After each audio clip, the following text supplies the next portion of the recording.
اور پشین کے جلسے کو کامیاب کرنے کی جو باری ذمہ داری ہے وہ اچکزئی صاحب کے اوپر تھی، مینگل صاحب کے اوپر تھی۔ اب دیکھنا یہ کہ پشین کے آج کے جلسے میں یہ جلسہ ہو پائے گا یا گرفتاریاں اور تشدد کا ایک ایلیمنٹ ہمیں نظر آئے گا۔ دوسری بات یہ ہے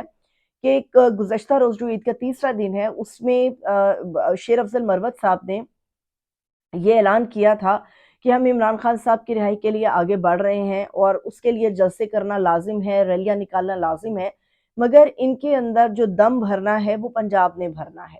اب پنجاب تو اٹھ نہیں رہا، مگر انہوں نے پٹھانوں سے کہا کہ بھئی آپ لوگ میرے ساتھ پنجاب چلو گے، انہوں نے حامی بھری کہ ہاں ہم آپ کے ساتھ پنجاب چلیں گے۔ مسئلہ یہ ہے کہ پنجاب کے اندر پاکستان تحریک انصاف کا بہت بڑا ووٹ بینک ہے، اس کے باوجود بھی تحریک انصاف پنجاب کے اندر نظر کیوں نہیں آ رہی؟ اس کی پہلی وجہ یہ ہے کہ جو مین لیڈرشپ ہے وہ اس وقت جیلوں کے اندر قید ہے۔ اس کی جو سیکنڈ ریزن ہے چند نامور چہرے جس طرح سے حماد اظہر ہیں وہ روپوش ہیں اور ابھی وہ پنجاب نہیں آ پا رہے، باوجود اس کے کہ ان کی راہداری ضمانت پشاور ہائی کورٹ سے ہو چکی ہوئی ہے۔ اون عباس بپی صاحب کے اوپر ایک بڑا بوجھ آ رہا ہے، بہت سارے نام ہیں جو اس وقت سرکولیٹ کر رہے ہیں جن کے اوپر پی ٹی آئی کے اپنے کارکن تنقید کر رہے ہیں کہ ان لوگوں کو سامنے آنا چاہیے، مگر ہمیں کچھ لمحے کے لیے سوچنا چاہیے کہ اگر عمران خان صاحب کی طرح یہ جو گنے چنے لوگ باقی رہ گئے ہیں ان کی بھی گرفتاریاں ہو جاتی ہیں تو who's the next؟ آگے کون ہوگا؟ بڑے لوگ ہیں جو علیمہ خان کو یہ مشورہ دے رہے ہیں کہ وہ بنی گالا وہ زمان پاک جائیں اور وہاں پر جا کر میٹنگز بلائیں اور سارے معاملات کو آگے لے کر بڑھیں، لیکن عمران خان صاحب واضح طور پہ بتا چکے ہیں کہ میرے خاندان کا سیاست سے کوئی تعلق نہیں ہوگا، موروثی سیاست پہ نہ تو وہ بلیو کرتے ہیں اور نہ ہی اتنی اجازت انہوں نے علیمہ خان یا اپنی کسی بھی ہمشیرہ کو دی ہوئی ہے۔ جہاں تک کیسز کو پرسو کرنے کا معاملہ ہے وہ ان کے اہل خانہ کا ہے، مگر سیاست کے اندر وہ ان کو نہیں لانا چاہ رہے۔ اور اس وقت پنجاب کے حوالے سے اہمیت اس لیے بھی زیادہ بڑھ جاتی ہے کہ مومنٹم جو ہوتا ہے وہ پنجاب ہمیشہ طے کرتا ہے۔ ہمیشہ یہ بات کہی جاتی ہے کہ پاکستان کی سیاست کا رخ اگر دیکھنا ہو تو پنجاب کے اندر پنجاب کا موڈ دیکھا جانا چاہیے۔ الیکشن میں اگر آپ نے جیت اور ہار دیکھنی ہے تو اس کے لیے لازم ہے کہ آپ پنجاب کا موڈ دیکھ لیں، اس لیے پنجاب کو فتح کرنا بڑا ضروری ہے۔ اور پی ٹی آئی کی لیڈرشپ پہ ایک تنقید اس وجہ سے بھی ہے کہ پنجاب کے اندر جب میڈم چیف منسٹر اپنا حلف اٹھا رہی تھی تو اس دوران جو ہے وہ اسمبلی کا بائیکاٹ کیوں کیا گیا؟ ایسے لوگوں کو نامزد کیوں کیا گیا جو بہتر طریقے سے پرفارم نہیں کر پا رہے تھے؟ ایسے ان نون چہروں کو سامنے لانے کی کیوں کوشش کی گئی جن کو کوئی نہیں جانتا تھا؟ اس وقت کارکنان کا بہت زیادہ پریشر ہے، بیرسٹر گوہر کے اوپر بہت پریشر ہے اور پنجاب کے دیگر لوگوں کے اوپر پریشر ہے۔ اور اس میں کہوں گی جو سب سے زیادہ افسوس کی بات ہے کہ ہم ہمیشہ خواتین کی بات کرتے ہیں، ان خواتین میں کبھی بھی مجھے نہیں یاد پڑتا کہ پچھلے چند ہفتوں میں کسی شخص نے بھی ڈاکٹر یاسمین راشد کے حوالے سے گفتگو کی ہو، ڈاکٹر یاسمین راشد کی صحت یابی کے بارے میں گفتگو کی ہو، ڈاکٹر یاسمین راشد کی جو ہے وہ باعزت طریقے سے جیل سے واپسی کے حوالے سے گفتگو کی ہو۔ اس وقت کارکنان بھی چپ ہیں اور پاکستان تحریک انصاف کی لیڈرشپ بھی چپ ہے، اور ایسے میں جب میڈم چیف منسٹر کی باتیں ہو رہی ہوتی ہیں تو بڑی تنقید کا رخ ان کی طرف بھی آتا ہے کہ آپ اولڈ ایج ہوم میں جاتی ہیں،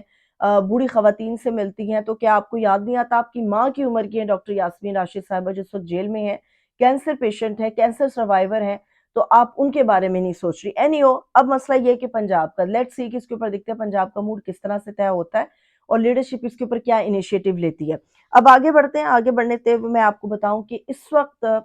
جو بہاول نگر کا انسیڈنٹ ہوا اس کے بعد 3 دن تقریباً گزر گئے، 3 دن کے بعد اچانک سے ساری چیزیں جو ہیں وہ حرکت میں آ گئی، آئی ایس پی آر حرکت میں آ گیا، پنجاب پولیس کے آئی جی حرکت میں آ گئے، میڈم چیف منسٹر جو ہیں مریم بی بی وہ بھی حرکت میں آ گئی، یہ سارے کے سارے مورے ایک ساتھ حرکت میں آ گئے۔ آئی ایس پی آر نے اپنی الگ سے انکوائری ٹیم تشکیل دے دی، میڈم چیف منسٹر نے اپنی الگ سے ایک جی آئی ٹی بنانے کے حوالے سے اعلان کر دیا کہ جی آئی ٹی بنے گی، مگر جو آئی ایس پی آر نے اپنی پریس ریلیز جاری کی ہے اس میں ایک باریک نقطہ ہے، ایک باریک واردات ہے۔ ہم یہ سمجھتے رہے کہ پولیس ایک ریاستی ادارہ ہے، مگر آئی ایس پی آر کی پریس بریفنگ میں ہمیں بتایا گیا کہ آئی ایس پی آر نے بتایا کہ پولیس کا جو محکمہ ہے وہ سرکاری محکمہ ہے، وہ ریاستی ادارہ نہیں۔ ریاستی ادارہ کون ہے؟ وہ ہماری افواج ہیں، اور پتہ نہیں اس کے اوپر کوئی کلیریفیکیشن آتی ہے یا نہیں آتی، اینی ہو، لیکن آئی جی صاحب کے اوپر جو انہوں نے اپنے جو پولیس کے جوان ہیں ان کی چترال کی ہے، بڑے بھونڈے اور بڑے بدترین طریقے سے چترال کی ہے۔ اب سمجھ آتی ہے کہ جس نوجوان نے اپنی وردی جلائی ایلیٹ فورس کی کیوں جلائی، جس شخص نے اپنی ملازمت جس نوجوان نے چھوڑی وہ کیوں چھوڑی، اور جو پولیس کے اندر سے بغاوت اٹھ رہی ہے، نوجوان استعفے دے رہے ہیں، نوجوان چمگوئیاں کر رہے ہیں، وہ کیوں ہو رہی ہے۔ معاملہ یہ ہے کہ آئی جی صاحب نے ایک میڈیا ٹاک تو نہیں میں کہوں گی، ایک رٹا رٹایا پرومپٹر کے اوپر لکھا ہوا بیان پڑا تاکہ کول ڈاؤن کیا جائے معاملے کو، جو اچانک سے حرکت میں وہ آئے ہیں۔ اس میں انہوں نے دو چار مذمتی لائنیں کہنے کے بعد اپنے ہی جوانوں کے اوپر احسان جتایا کہ دیکھیے ہم نے اپنے جوانوں کی پروموشنز کی، ہم نے ان کے لیے یہ پیکیج اناؤنس کیا، ہم نے ان کے لیے یہ پیکیج اناؤنس کیا، ہم نے ان کی بیماریوں کے حوالے سے بتایا، ان کے لونز کے حوالے سے بتایا، ان کی چیزوں کے حوالے سے بتایا کہ ہم کئی اسکیمیں ہیں جو اپنے ہی پولیس جوانوں کے حوالے سے متعارف کرا چکے ہیں۔ ایک ایسا موقع جس میں دل برداشتہ ہے پولیس کا جوان، یہ کیوں ظاہر کیا گیا؟ یہ اس لیے بتایا گیا جو اس کا مطلب عکس کیا جا رہا ہے۔ اس کی وجہ یہ ہے کہ اپنے جوانوں سے کہا کہ اگر تم لوگ بندے کے پتر نہیں بنو گے، خاموش نہیں ہوگے، چپ کر کے چھتر نہیں کھاؤ گے، چپ کر کے جو ہے نا وہ ٹیکے لگوا کے ہاتھوں میں کیل نہیں ٹھکواؤ گے، تو تم لوگوں کو جتنی بھی اسکیمیں ہیں ان سب سے دستبردار کر دیا جائے گا، تم لوگوں کو ہٹا دیا جائے گا، کوئی تم لوگوں کو نوکری نہیں دے گا اور پولیس تم لوگوں کو ویسے ہی فارغ کر دے گی۔ یہ ایک معنی ہے جو عکس کیا گیا۔ ہونا تو یہ چاہیے تھا کہ اگر دونوں طرف سے صلح بندی ہو گئی ہے یا دونوں طرف سے کوئی بھی ایسی چیز نہیں ہوئی تو ایک مشترکہ پریس بریفنگ ہونی چاہیے تھی، مگر انفارچونیٹلی ہماری بدقسمتی ہے، ہر چھوٹے بڑے معاملے پہ پریس بریفنگز ہوتی ہیں۔ اتنا بڑا اہم ایشو جس کو بی بی سی نے رپورٹ کیا، جس کو دیکھ کے ہمارے ہمسائے ملک بھارت میں جگس آئی ہوئی، وہاں پر آ کر ایک مشترکہ طور پہ پریس بریفنگ نہیں دی گئی۔ اور جاتے جاتے ایک اور آخری بات یہ ہے کہ اس وقت پاکستان کا بہت بڑا میڈیا ہاؤس تصور کیا جاتا ہے جیو کا ادارہ۔ جیو کو باقاعدہ طور پہ جرمانہ ہونا چاہیے یا کچھ وقت کے لیے ان کے سزا کچھ نہ کچھ ملنی چاہیے۔ اس کی وجہ یہ ہے کہ میڈیا کو لوگ دیکھتے ہیں کہ وہ ایک حقائق پہ مبنی خبر آپ لوگ تک پہنچائیں گے۔ جیو نے ایک خبر دی تھی کہ فوجی وردی میں ملبوس لوگ فوجی نہیں تھے،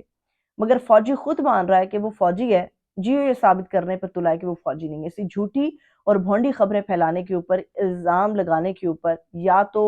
جرمانہ ہونا چاہیے یا پھر کچھ نہ کچھ سزا لازمی طور پہ ہونی چاہیے تاکہ اس قسم کے واقعات اور ایسی جھوٹی خبروں کا جو ہے وہ ازالہ ہو سکے۔ مجھے اجازت دیجیے، اپنا بہت سا خیال رکھیے۔ خدا حافظ۔